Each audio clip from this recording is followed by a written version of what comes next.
कुछ जगहें सिर्फ घूमी नहीं जाती, उन्हें महसूस किया जाता है, और मसूरी उन जगहों में से एक है।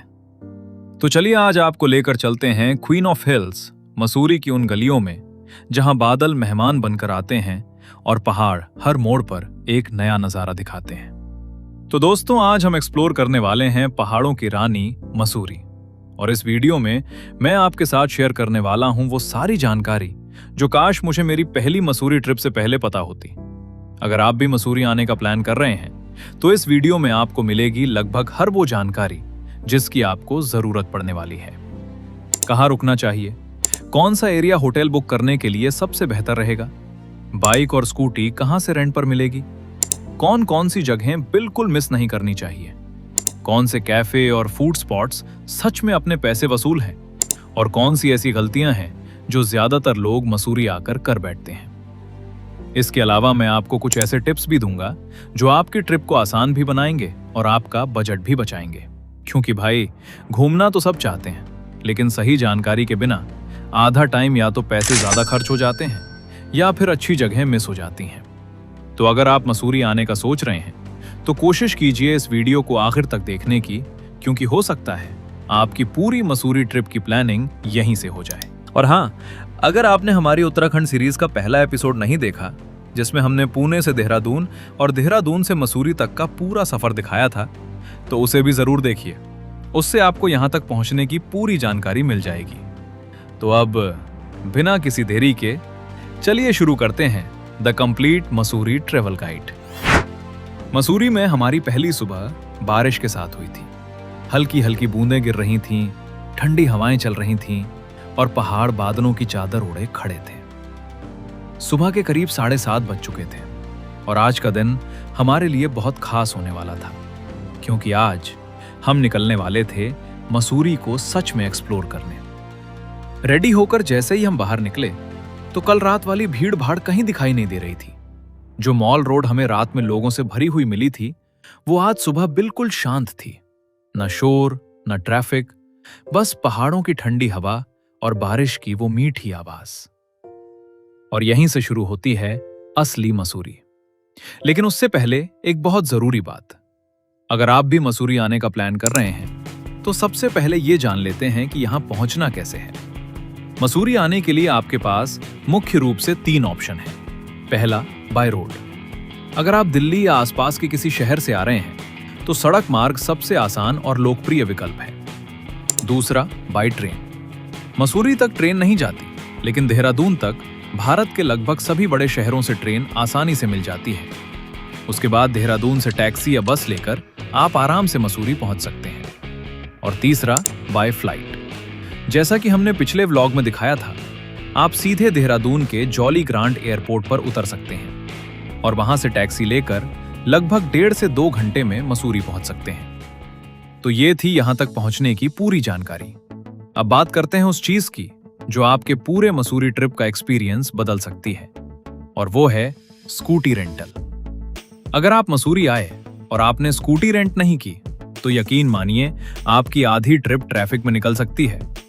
और ये मैं मजाक नहीं कर रहा, आगे इस वीडियो में आपको उसका सबूत भी दिख जाएगा। इसलिए मेरे हिसाब से मसूरी को सही तरीके से एक्सप्लोर करने का सबसे अच्छा तरीका है स्कूटी। यहाँ स्कूटी आपको लगभग 500 रुपए से 800 रुपए के बीच आसानी से मिल जाती है। इसलिए हमने ये एक्सेस 125 स्कूटी 600 रुपए प्रतिदिन में रेंट की थी। और एक छोटी सी सलाह, मसूरी में आपको जगह जगह स्कूटी रेंटल वाले मिल जाएंगे, और जिनसे हमने स्कूटी ली थी उनके कुछ नंबर मैं डिस्क्रिप्शन में भी डाल दूंगा, शायद आपकी भी मदद हो जाए। तो सारी तैयारी हो चुकी थी, बारिश भी शुरू थी और हमारे पास घूमने के लिए समय कम था, इसलिए अब इंतजार करने का सवाल ही नहीं था। स्कूटी की चाबी घुमाई और निकल पड़े सड़कों पर। लेकिन पहाड़ों का मौसम भी बड़ा दिलचस्प होता है। जैसे ही पिक्चर पैलेस की तरफ बढ़े, बारिश ने अचानक अपना रंग दिखाना शुरू कर दिया। हल्की बूंदाबांदी अब लगातार होने लगी थी। तो रास्ते में हमने एक छोटा सा स्टॉप लिया और अपने लिए खरीद लिया ये ट्रांसपेरेंट रेनकोट। लगभग 100 से 120 रुपए में मिलने वाला ये साधारण सा रेनकोट उस दिन हमारे लिए किसी हीरो से कम नहीं था। रेनकोट पहना और फिर हम तैयार थे मसूरी की उन सड़कों पर निकलने के लिए जहां हर मोड़ के बाद एक नया नजारा हमारा इंतजार कर रहा था। अब वक्त था आज की पहली डेस्टिनेशन की तरफ निकलने का, और सबसे मजेदार दृश्य तो अभी बाकी था, क्योंकि सैम्बी को भी हमने पूरा रेनकोट पहनाकर तैयार कर दिया था। छोटे बच्चों के साइज का रेनकोट तो हमें मिला नहीं, तो जो मिला उसी में उसे पूरी तरह रैप कर दिया। उसका लुक देखकर हम खुद भी हंसी नहीं रोक पा रहे थे। लेकिन बारिश से बचने का इंतजाम हो चुका था, तो अब हम चारों पूरी तरह तैयार थे और निकल पड़े मसूरी की सबसे खूबसूरत जगहों में से एक दलाई हिल्स की ओर। मसूरी की सड़कों पर स्कूटी चलाने का मजा ही अलग है। एक तरफ बादल, दूसरी तरफ गहरी घाटियां और बीच में बारिश से धुली हुई ये खूबसूरत सड़कें। अगर आपके पास स्कूटी है तो यकीन मानिए रास्ता भी डेस्टिनेशन जितना ही खूबसूरत लगने लगता है। लेकिन रास्ते में एक जगह ऐसा चौक आता है जहां बहुत सारे लोग कंफ्यूज हो जाते हैं। अगर आप भी पहली बार आ रहे हैं तो वहां से थोड़ा सा ऊपर की तरफ वाला रूट पकड़ना है। थोड़ा आगे बढ़ने के बाद हमें दिखा IAS एकेडमी का क्षेत्र, जहां देश भर से आने वाले अधिकारी प्रशिक्षण लेते हैं। और वहीं से कुछ ही दूरी पर हम पहुंच चुके थे दलाई हिल्स और बुद्धिस्ट टेम्पल के परिसर में। दोनों जगहें लगभग एक ही कॉरिडोर के अंदर आती हैं, इसलिए अगर आप यहां आते हैं तो दोनों जगहें एक साथ आसानी से एक्सप्लोर कर सकते हैं। सबसे पहले हमने अपनी स्कूटी यहीं पार्क की और फिर सीढ़ियां चढ़ते हुए निकल पड़े ऊपर की तरफ। जैसे जैसे हम ऊपर जा रहे थे वैसे वैसे पूरा माहौल बदलता जा रहा था। चारों तरफ रंग बिरंगे प्रेयर फ्लैग्स हवा में लहरा रहे थे। हल्की बारिश, ठंडी हवाएं और पहाड़ों के बीच बना ये शांत वातावरण किसी दूसरी ही दुनिया जैसा महसूस हो रहा था। कुछ ही देर बाद हमारे सामने दिखाई दिया ये खूबसूरत सफेद स्टूपा और उसके आसपास लहराते हुए सैकड़ों प्रेयर फ्लैग्स। सच बताऊं, कैमरा इस जगह की खूबसूरती का सिर्फ आधा हिस्सा ही दिखा सकता है, बाकी आधा आपको यहां आकर खुद महसूस करना पड़ता है। और फिर सीढ़ियां चढ़ते चढ़ते हम आखिरकार दलाई हिल्स के टॉप व्यू पॉइंट तक पहुंच चुके थे, जहां हमारा स्वागत कर रही थी भगवान बुद्ध की विशाल और बेहद खूबसूरत प्रतिमा। उस पल का एहसास शब्दों में बताना मुश्किल है, क्योंकि सामने जहां तक नजर जा रही थी बस पहाड़ ही पहाड़ दिखाई दे रहे थे। हरे भरे पहाड़, बादलों से घिरी चोटियां और दूर दूर तक फैली हुई हिमालय की घाटियां। बारिश की वजह से मौसम और भी ज्यादा मैजिकल लग रहा था। और सबसे अच्छी बात यह थी कि उस समय फॉग बहुत कम थी, इसलिए व्यू पूरी तरह खुला हुआ था। जिस तरफ भी देखो बस नेचर का मास्टरपीस दिखाई दे रहा था। ऐसी जगहें आपको सिर्फ फोटो लेने के लिए नहीं, बल्कि कुछ मिनट रुककर महसूस करने के लिए मजबूर कर देती हैं। हमने भी यहाँ कुछ देर बैठकर इस नज़ारे को बस आंखों में कैद किया। और अगर आप मसूरी आ रहे हो तो मेरी राय में दलाई हिल्स को बिल्कुल मिस मत करना, क्योंकि यहाँ का व्यू, यहाँ की शांति और यहाँ का पूरा माहौल मसूरी की सबसे खूबसूरत जगहों में से एक है। इसके बाद हमने वहां लगे इंफॉर्मेशन बोर्ड को भी पढ़ा, जहां दलाई हिल्स और इस पूरे क्षेत्र के बारे में जानकारी दी गई थी। अगर आप चाहें तो वीडियो में उसे पॉज करके पढ़ सकते हैं। और फिर इस शानदार नज़ारे को अलविदा कहकर हम नीचे बौद्ध टेम्पल की ओर बढ़ गए। जैसा कि मैंने आपको पहले बताया था, दलाई हिल्स और बुद्धिस्ट टेम्पल लगभग एक ही परिसर में है, इसलिए ऊपर से वापस आने के बाद हम सीधे बुद्धिस्ट टेम्पल के अंदर प्रवेश कर गए। और सच कहूं, ये जगह भी उतनी ही खूबसूरत है। टेम्पल के अंदर जाते ही सबसे पहले इसकी आर्किटेक्चर आपका ध्यान खींचती है। रंग बिरंगे डिजाइन, पारंपरिक बौद्ध कला और चारों तरफ फैली हुई शांति। ऐसा लग रहा था जैसे समय कुछ देर के लिए रुक गया हो। यहां आपको प्रेयर व्हील्स भी दिखाई देंगी। मान्यता है कि इन्हें घुमाते हुए ओम मनी पद्मे हुम का स्मरण किया जाता है। तो हमने भी प्रेयर व्हील्स घुमाई और इस खूबसूरत जगह का अनुभव लिया। और हां, एक जरूरी टिप, जब आप यहां पहुंचोगे तो रास्ते में कई लोग आपको बाहर ही पार्किंग करने के लिए कहेंगे, लेकिन मेरी सलाह है जल्दबाजी मत करना, क्योंकि गाड़ी बुद्धिस्ट टेम्पल के गेट तक आराम से आती है और अंदर भी पार्किंग उपलब्ध रहती है। तो बेवजह पहले पार्किंग करके पैसे खर्च करने की जरूरत नहीं है। हमने भी अपनी स्कूटी अंदर तक लाई थी और बिल्कुल आराम से फ्री पार्किंग में खड़ी की थी। तो इस छोटी सी टिप से आपके कुछ पैसे और थोड़ी मेहनत दोनों बच जाएंगे। कि अब हम निकलने वाले थे मसूरी की एक और फेमस डेस्टिनेशन की तरफ, कंपनी गार्डन। दलाई हिल्स और बौद्धिस्ट टेम्पल की शांति को अपने साथ लेकर अब हम निकल चुके थे अपनी अगली डेस्टिनेशन की ओर, कंपनी गार्डन। दलाई हिल से कंपनी गार्डन की दूरी ज्यादा नहीं है। लगभग 3 से 4 किलोमीटर के सफर के बाद हम पहुंच चुके थे मसूरी की सबसे पॉपुलर फैमिली अट्रैक्शंस में से एक, कंपनी गार्डन। जैसे ही हम एंट्रेंस पर पहुंचे, सबसे पहले हमें पार्किंग टिकट लेनी पड़ी। यहाँ व्हीकल पार्किंग के लिए लगभग 50 रुपए का चार्ज लिया जाता है। तो हमने भी हमारी दोनों स्कूटी पार्क की और निकल पड़े अंदर की ओर। लेकिन कहानी यहीं खत्म नहीं होती, क्योंकि गार्डन में एंट्री के लिए भी अलग टिकट लेना पड़ता है। जब हम आए थे तो एंट्री टिकट लगभग 50 रुपए प्रति व्यक्ति थी। तो एंट्री लेकर आखिरकार हम पहुंच चुके थे कंपनी गार्डन के अंदर। और सच बताऊं, अंदर आते ही पूरा माहौल बदल जाता है। चारों तरफ हरियाली, बड़े बड़े पेड़, रंग बिरंगे फूल और साफ सुथरे गार्डन पाथ्स। बारिश अब लगभग रुक चुकी थी और कई घंटों बाद पहली बार हमें ब्लू स्काई भी दिखाई देने लगी थी, जिस वजह से पूरा गार्डन और भी खूबसूरत लग रहा था। जैसे जैसे हम गार्डन के अंदर आगे बढ़ रहे थे, वैसे वैसे हर तरफ सिर्फ ग्रीनरी ही दिखाई दे रही थी। इतने सारे पौधे, इतने सारे फूल कि कुछ देर के लिए शहर वाला एहसास पूरी तरह गायब हो जाता है। छोटे बच्चों के लिए यहाँ काफी एक्टिविटीज भी हैं, इसलिए अगर आप फैमिली के साथ मसूरी आ रहे हो तो कंपनी गार्डन आपके आइटिनरी में जरूर होना चाहिए। आगे चलते हुए हमें यहाँ एक आर्टिफिशियल वाटरफॉल भी दिखाई दिया, जो काफी अच्छा फोटो स्पॉट बन जाता है। और फिर हम पहुंच गए उस जगह जहां कंपनी गार्डन सबसे ज्यादा भीड़ खींचता है, बोटिंग एरिया। यहाँ एक आर्टिफिशियल पॉन्ड बनाया गया है, जहां बोटिंग का भी ऑप्शन मिलता है।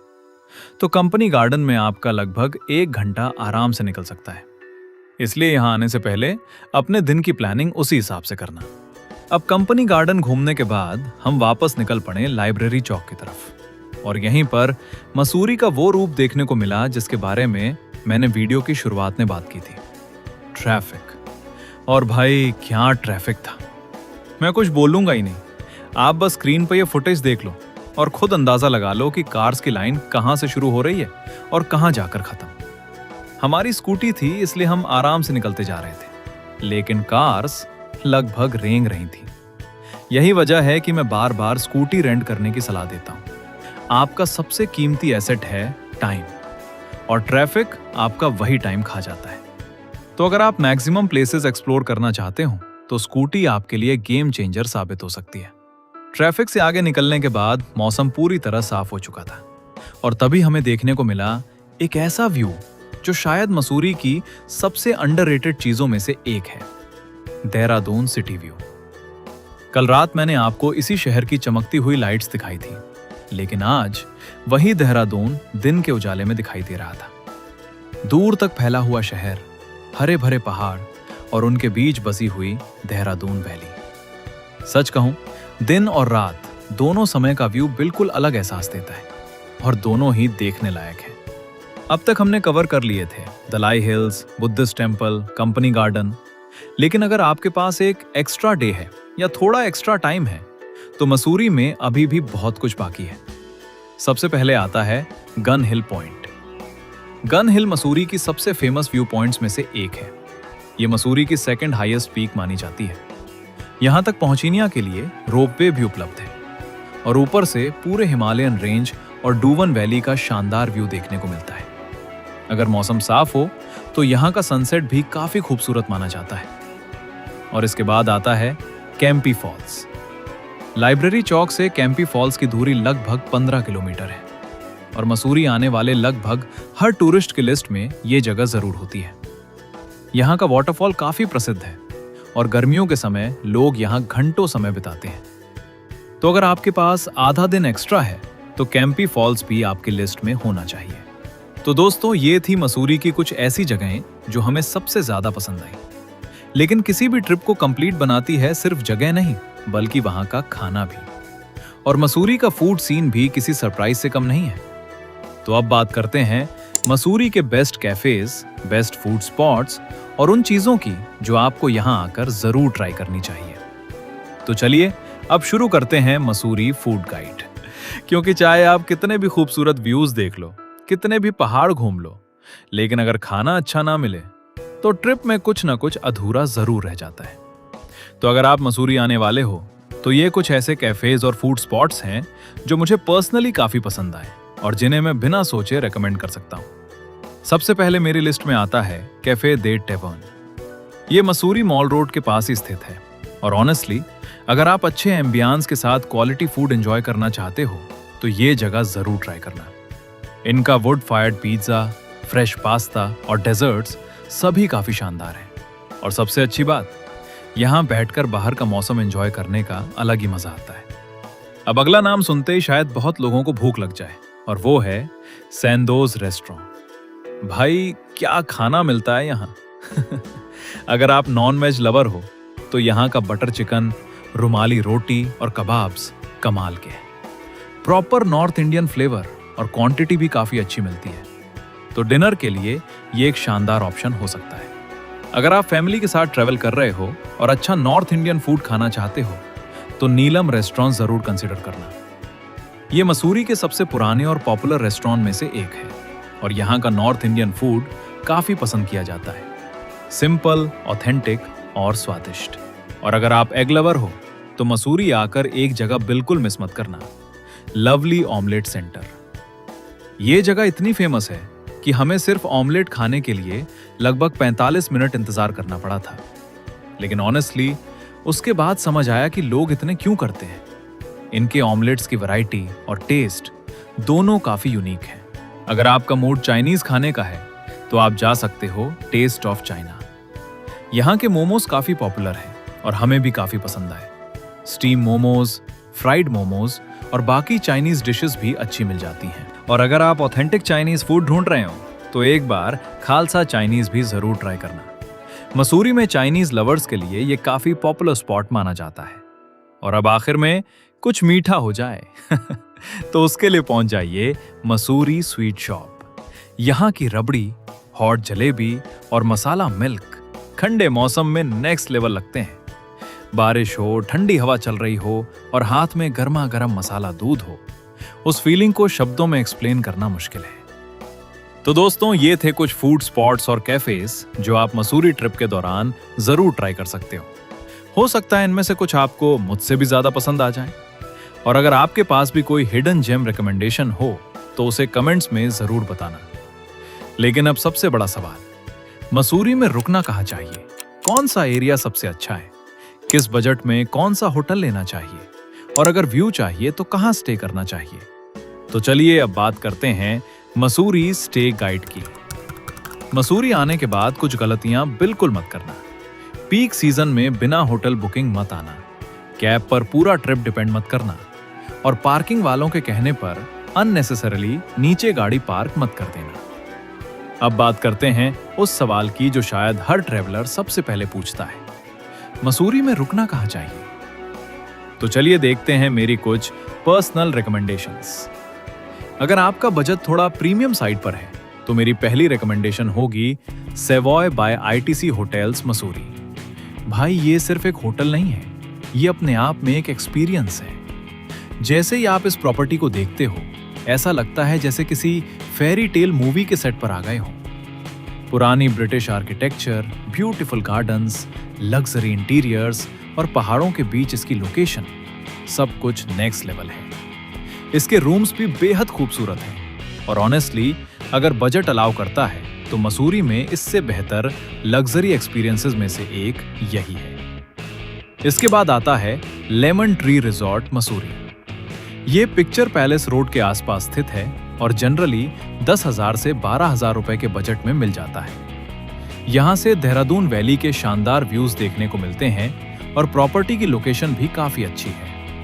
अगर आपको लग्जरी और व्यूज दोनों चाहिए तो ये एक अच्छा ऑप्शन हो सकता है। अब बात करते हैं मसूरी की सबसे सिनेमैटिक प्रॉपर्टीज में से एक की, झरी पानी कैसल। अगर आपने नेटफ्लिक्स की सीरीज मुसाफिर कैफे देखी है तो शायद इस प्रॉपर्टी को पहचान जाओगे। सीरीज में इसी लोकेशन को काफी खूबसूरती से दिखाया गया था। पुरानी हेरिटेज वाइब्स, शानदार आर्किटेक्चर और बेहद शांत माहौल इस जगह को काफी यूनिक बनाते हैं। अगर आप कपल ट्रिप या पीसफुल स्टे चाहते हो तो इसे जरूर कंसिडर करना। अब अगर आप दोस्तों के साथ ट्रैवल कर रहे हो या सोलो बैकपैकर हो तो आपके लिए सबसे पॉपुलर ऑप्शन है जॉस्टेल मसूरी। जॉस्टेल वैसे भी ट्रैवलर्स के बीच काफी ट्रस्टेड ब्रांड है। यहाँ आपको डॉर्म्स भी मिल जाएंगे, प्राइवेट रूम्स भी मिल जाएंगे और व्यूज भी काफी शानदार हैं। सोलो ट्रैवलर्स के लिए ये सबसे प्रैक्टिकल ऑप्शंस में से एक है। अगर आपका बजट लिमिटेड है लेकिन फिर भी अच्छे व्यूज और कंफर्टेबल स्टे चाहिए तो आप मसूरी गेट होटल भी देख सकते हो। कई बार सीजन के हिसाब से इसके रेट्स काफी अट्रैक्टिव मिल जाते हैं और लोकेशन भी कन्वीनियंट रहती है, इसलिए बुकिंग से पहले एक बार जरूर चेक कर लेना। और अगर आप सबसे बजट फ्रेंडली ऑप्शन ढूंढ रहे हो तो शालोम बैकपैकर्स मसूरी भी एक अच्छा विकल्प है। Reasonable pricing, good community atmosphere और बैकपैकर्स के लिए काफी पसंद किया जाने वाला स्टे है।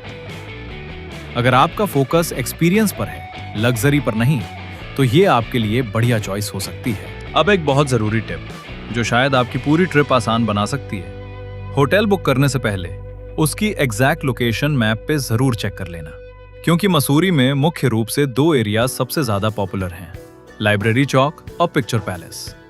पर्सनली मैं लाइब्रेरी चौक साइड को प्रेफर करूंगा, क्योंकि कई मेजर अट्रैक्शंस और मॉल रोड का एक्सेस यहां से काफी कन्वीनियंट रहता है। लेकिन पिक्चर पैलेस साइड भी अच्छा ऑप्शन है, बस बुकिंग करने से पहले लोकेशन जरूर देख लेना। और एक बात जो हमने खुद एक्सपीरियंस की, अगर आपका होटल लाइब्रेरी चौक में है और टैक्सी ड्राइवर आपको पिक्चर पैलेस पर ड्रॉप कर दे तो फिर आपको अपना लग्स लेकर काफी डिस्टेंस पैदल चलना पड़ सकता है। और पहाड़ों में ये उतना मजेदार नहीं लगता जितना सुनने में लगता है, इसलिए कैब ड्राइवर को पहले से एग्जैक्ट लोकेशन जरूर बता देना। तो दोस्तों, यही था हमारा कंप्लीट मसूरी ट्रैवल गाइड। इस वीडियो में हमने बात की मसूरी कैसे पहुंचना है, स्कूटी कहां से रेंट करनी है, कौन कौन सी जगहें बिल्कुल मिस नहीं करनी चाहिए, कहां खाना चाहिए, कहां रुकना चाहिए, और वो सारी छोटी छोटी बातें जो आपकी ट्रिप को और भी आसान बना सकती हैं। उम्मीद करता हूं कि इस वीडियो के बाद मसूरी से जुड़े आपके ज्यादातर सवाल क्लियर हो गए होंगे।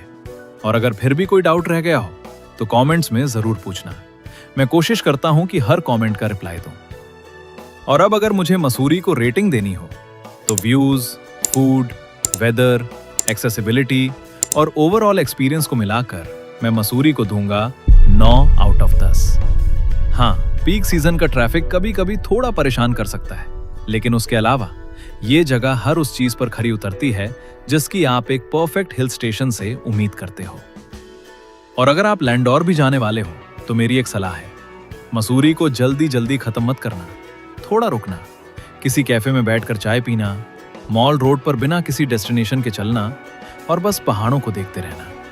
क्योंकि मसूरी सिर्फ एक टूरिस्ट डेस्टिनेशन नहीं है, ये एक फीलिंग है, एक ऐसी फीलिंग जिसे कैमरा कैप्चर तो कर सकता है लेकिन पूरी तरह एक्सप्लेन नहीं कर सकता। और हमारी उत्तराखंड जर्नी अभी खत्म नहीं हुई है, क्योंकि अगले वीडियो में हम निकलेंगे मसूरी के सबसे चार्मिंग और पीसफुल हिस्से की तरफ, लैंडोर, जहां आपको मिलेंगे hidden cafes, colonial architecture, beautiful view points और कुछ ऐसी जगहें जिनके बारे में बहुत कम लोग जानते हैं। तो अगर वो वीडियो मिस नहीं करना चाहते तो चैनल को सब्सक्राइब करना बिल्कुल मत भूलना। Thank you so much for watching. Keep traveling, keep exploring, and I'll see you in the next one.